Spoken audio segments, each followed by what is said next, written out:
Fans love it when rappers are really about that life, but NBA Youngboy is on a whole different level when it comes to keeping it real.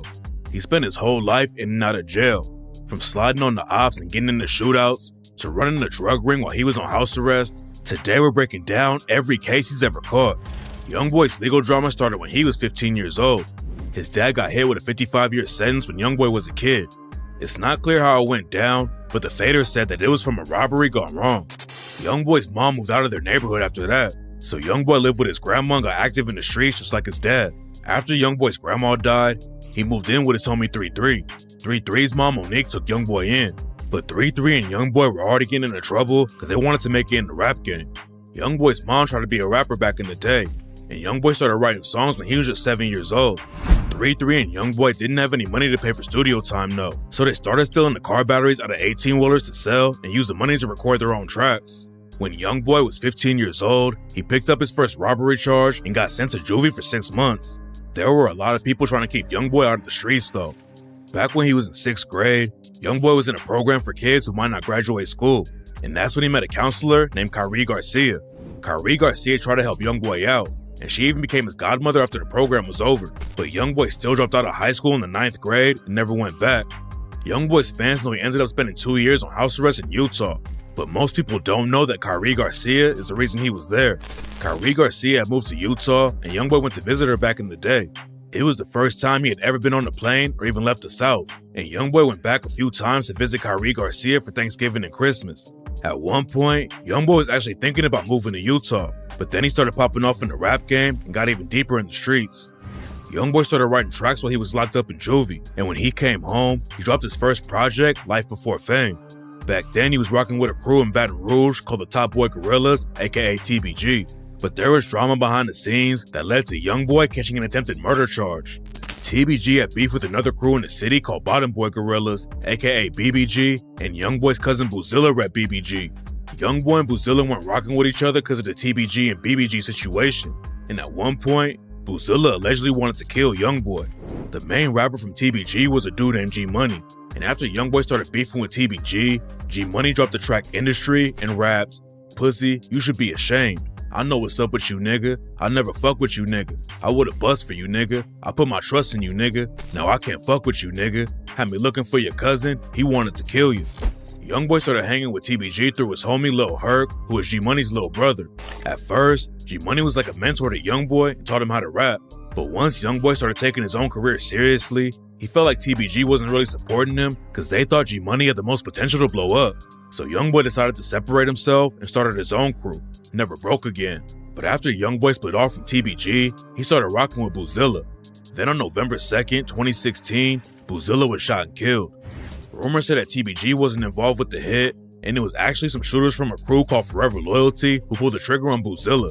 Youngboy and his homies slid on the ops just a couple hours after Boozilla was killed, and they started shooting from their whip when they spotted the ops on the street. The ops started busting back though, and Youngboy's homie NBA Joe got hit in the neck. The cops found Youngboy a couple weeks later and hit him with 2 attempted murder charges. For a second it looked like Youngboy's whole career was going to be over before it even really started. But luckily he got a good deal and pled guilty to aggravated assault with a firearm and only spent a few months in prison. When Youngboy came back home, he dropped the track Untouchable and raps, "Gotta maintain, stay on my grind, no I can't be no fool. Nah, I can't slip, nor can I fumble, gotta stick and move. Get out BR, move to LA, where I ain't gotta keep a tool. Surprise, but I knew my dreams coming true." It sounded like Youngboy wanted to switch up how he was moving and stay away from the streets and the legal drama. That's not how it went down though, and in 2018, Youngboy got hit with serious charges for assault, weapons violations, and kidnapping. Youngboy was on tour and was supposed to be performing at the Moon nightclub in Florida, but then his tour bus got stopped and the cops booked him for a warrant he had in Georgia. Youngboy had been staying in a hotel with his girlfriend Jania, and some other people called the cops because they heard Youngboy and Jania fighting. By the time the cops showed up, Youngboy and Jania were already gone, but the cops found blood inside their hotel room. And to make the situation even worse, the surveillance footage from the hotel leaked where Youngboy was putting hands on Jania. Jania went live and said that Youngboy and her were just playing, but the cops definitely didn't see it that way. Youngboy was facing some serious time for the assault and kidnapping charges, but he pretty much skated on the case when he pleaded guilty to a misdemeanor charge instead. Jania could have really jammed Youngboy up, but she told the cops she wasn't going to press charges. The cops tried to grill her about what went down, but Jania wouldn't give anything up and said she wouldn't testify if they took the case to trial. Without Jania's testimony, the prosecutors didn't really have a case, so Youngboy got off with just 12 months of probation and anger management classes. Just a few days before Youngboy got hit with a year of probation, a judge in Baton Rouge had ended Youngboy's probation for the aggravated assault with the firearm case he caught when he was sliding for Boozilla. Youngboy was all over the headlines for the wrong reasons, and in March 2019, the news broke that he was being sued by one of his bodyguards. In December 2018, NBA Youngboy and his homie Quando Rondo at a show in South Carolina, and a fan allegedly tried to snatch Youngboy's chain. The people who managed the place took Youngboy, Quando Rondo, and the rest of the team backstage to make sure there wasn't any drama. But then the situation got way crazier. According to reports, Quando and Youngboy wanted the bodyguard to go back on stage and put hands on the fan who tried to snatch Youngboy's chain. The bodyguard knew it was a bad idea and told him no. And that's when Quando and Youngboy allegedly jumped the dude. A video leaked where Youngboy and Quando were attacking somebody backstage at a show, but it was never confirmed if it was the same situation or not. The bodyguard said that he had a cracked tooth, bloody face, and injuries to his reputation after Youngboy and Quando Rondo put hands on him. But it's not clear how the lawsuit actually turned out. Youngboy didn't face any jail time for putting hands on the bodyguard, but just a few months later, his ops from Baton Rouge almost took Youngboy out. While Youngboy was blowing up in the rap game, the beef in Baton Rouge just kept getting crazier. G Money was shot and killed, and Youngboy's homie Lil Pap went down for the hit. Then TBG clapped back and allegedly killed Youngboy's manager, Big Dump. Boulevard Quick and Lit Yoshi were allegedly the ones who pulled the trigger on Big Dump, and their homie Fredo Bang took shots at Big Dump on the track Lot of Smoke when he raps, "Yeah, I put a nigga on his back.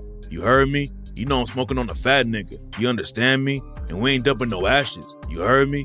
Then Boulevard Quick got shot and killed, and Youngboy dissed him when he dropped the track Uncharted Love and raps, "Do the dirty work and fucking Timbs. We'll leave the mark above the rim. You was like my brother. Why the fuck you crossed that line? Blew that fat bitch mine before he tried. Not an army bigger that won't slay me, yo, I. Guns to your head, we let that smoke float to the sky." Boulevard Quick getting killed like that was a big loss for TBG, and his homie Lit Yoshi tried to clap back at NBA Youngboy. Youngboy was in Miami for Rolling Loud, and he let the ops know where he was and said, "You can be anything, we gonna put that iron on you." Lit Yoshi and some other shooters put up to Youngboy's hotel and started shooting when they spotted Youngboy outside. Youngboy's side started busting back, and an innocent dude tragically got caught up in the situation and died.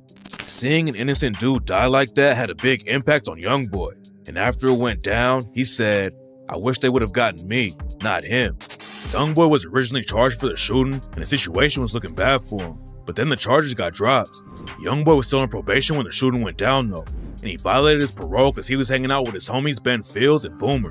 According to the judge, Ben Fields and Boomer were both involved with the drive-by shooting Youngboy got booked for in 2016, and he wasn't supposed to be around them while he was on probation.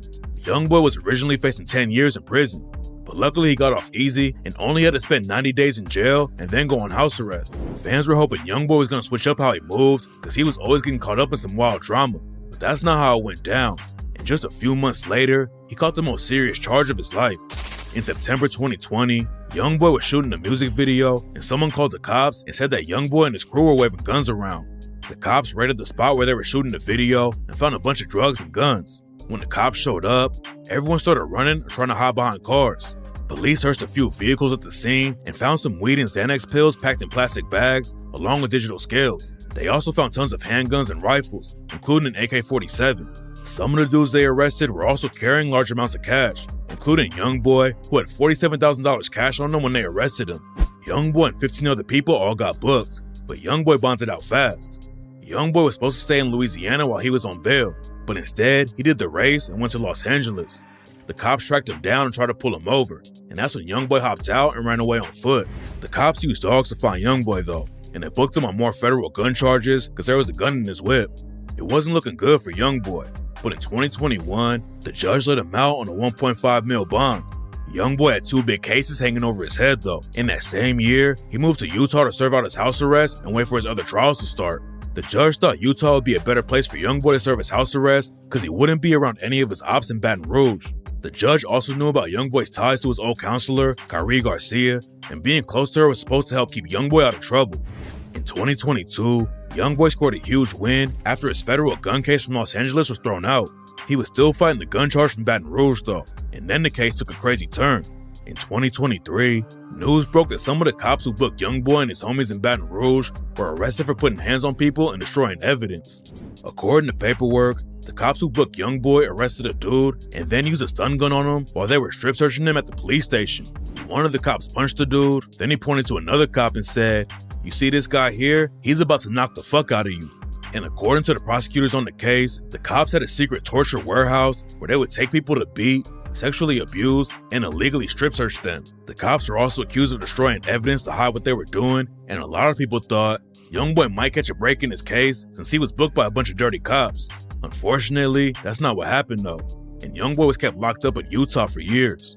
Youngboy kept dropping music while he was locked up, but his lawyer said that being locked down for so long was having a big impact on Youngboy's physical and mental health. Bootleg Kev flew out to Utah in 2024 to interview Youngboy, and Youngboy told Bootleg Kev that his future was in jail. I'm kind of set on going in jail right now, so I don't really think about too much. It was clear that Youngboy wasn't feeling good about the situation, and his fans had no idea that it was about to get even worse. In April 2024, the cops in Utah raided Youngboy's crib and hit him with over 60 charges for possession of drugs, guns, and way more. According to the cops, Youngboy and his crew were running a large-scale prescription fraud ring and were calling in fake prescriptions to get drugs. The cops got tipped off by a pharmacy, and that's when everything began to fall apart. They started investigating Youngboy and his crew, and they caught some of Youngboy's family members picking up a fake prescription. They claimed Youngboy and his crew were calling up pharmacies, pretending to be doctors trying to order prescriptions for patients so they could get promethazine mixed with codeine, the main ingredient in lean. One of the pharmacies started to get suspicious after someone claiming to be a doctor called them to fill a prescription for a patient named Gwendolyn Cox, and they used the word axe instead of ask, which isn't normal in Utah. The pharmacist hung up and called the real doctor, who said he didn't have a patient with that name and never tried to fill a prescription. Two women in a white Chevy Tahoe also went to the pharmacy to pick up the prescription for a friend. The white Tahoe was registered to NBA Youngboy, which is how they started to connect everything to him. And what made the whole thing even worse is that the cops found a gun in Youngboy's crib and hit him with another case for that. Youngboy's house arrest was taken away and the cops took him back to Baton Rouge. Youngboy was still fighting his case from Baton Rouge at the same time, but his lawyers were trying to find a loophole to get him out of it. Youngboy was a convicted felon after he pleaded guilty to the drive-by shooting in 2016, and that's why he was facing so much time when the cops booked him on the gun case in Baton Rouge. Youngboy's lawyers were arguing that keeping Youngboy from having a gun violated his Second Amendment rights, and the judge in the case decided to wait until a couple of Supreme Court cases were settled. One of the Supreme Court cases was a wild trial about a dude named Zaki Rahimi. Rahimi wasn't supposed to have a gun because he had a restraining order against him from his ex-girlfriend, but Rahimi's lawyers were trying to argue that the gun ban went against Rahimi's rights. Back in 2019, Rahimi put hands on his girlfriend in the middle of a parking lot. Somebody saw it happen, so Rahimi pulls out a gun and started shooting at the witness. Then a few months later, Rahimi caught another charge for assault with a deadly weapon because he threatened a different woman with the gun. Rahimi obviously didn't need to be around guns, but nobody knew how wild the situation was about to get. Between December 2020 and January 2021, Rahimi was involved with 5 different shootings. He shot at a dude he was selling drugs to, then one day later, Rahimi shot at someone who ran into his car. Then 2 days after that, Rahimi started shooting into the air while there were a bunch of kids around. Rahimi wasn't done yet though. A few weeks later, someone flashed their headlights at Rahimi, so Rahimi followed them down the highway and started shooting into their whip. And in the last shooting, Rahimi went to a fast food place with his homie. Rahimi's friend's car got declined at the restaurant, so Rahimi grabbed his gun and started shooting into the air again. Youngboy's legal team thought if Rahimi beat his Supreme Court case, then they might be able to get Youngboy's charges thrown out. But Rahimi lost his case, so Youngboy still had to face his own gun charge in Baton Rouge. Youngboy was originally going to take it to trial, but then he decided to plead guilty, and it made the whole case easier for him to beat. Youngboy's federal gun case was moved to Utah instead of Louisiana after he pleaded guilty, and he caught a lucky break because he was able to enter a global plea for the Baton Rouge gun case and the Utah gun case too. Then he pleaded guilty to 4 felonies and 6 misdemeanors in the Utah drug case. Youngboy is facing a lot of time just for the drugs, but he caught a lucky break when the 4 felonies were all reduced to misdemeanors. Youngboy had been fighting so many cases that people were losing track of what was going on, and a lot of fans were worried he was about to catch decades in prison. Luckily, that's not how it went down though, and on December 10th, 2024, Youngboy was officially sentenced to 23 months in prison and 60 months of probation. 2 years in prison is no joke, but a celebrity lawyer named Bradford Cohen said that Youngboy would probably be out in less than 12 months. Bradford Cohen has worked with Kodak Black a lot and has helped Kodak skate on some pretty serious charges, and it's clear that Cohen knew what he was talking about. In January 2025, the news broke that Youngboy should be coming home in July 2025. Youngboy was recently transferred to Talladega FCI, a federal prison in Alabama, to serve the rest of his sentence. Even though he originally agreed to do 23 months, the judge gave him credit for time served through May 2024, which means his official release date is now set for July 27, 2025. There's a chance that Youngboy won't come straight home though, and he might have to spend some time in the halfway house first before the judge lets him out on probation. It's not clear when he'll be free to hop back in the booth and get his momentum back up, but hopefully he keeps his head down this time because he'll probably never get this lucky with a legal case again.